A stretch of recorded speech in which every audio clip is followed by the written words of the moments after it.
Uhulumeni uthi ungase uphinde uxekise imigomo ye-lockdown uma isimo siya ngokuba ngcono kakhulu.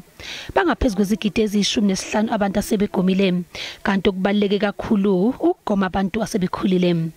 Ungqongqoshe wezempilo uthi umkhandlu obheke ukulwa negciwane icorona uphinde wabheka udouble certificate ezithola uma kugonywa. I want to explain that the aim here is not to punish anybody. The aim of this vaccination certificate is not really to punish anybody, but is to protect each other. The aim is to make sure that these things which I'm explaining, that you can have some proof, and we can then come with a policy which encourages that people who are vaccinated can access a lot more other amenities in bigger numbers.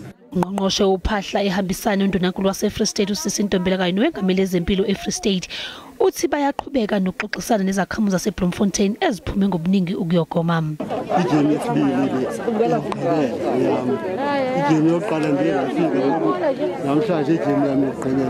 don't want to be infected with COVID-19, and I don't want to infect the people who are around me.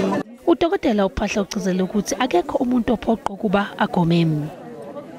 Kusenjalo bangu 311 abantu ababulawe yizifo ezeyamene neCovid-19 kuleli ngokombiko ogcine ukhishwa nokwenza ukuthi babe ngu 85,779 sebebonke asebebulewe yilesi sifo. Bangu 4,200 abahaqekile kulamahora angamashumi 24 edlule. Bangu 81% abantu abagulayo kumanje asebeluleme bangu 94.2%.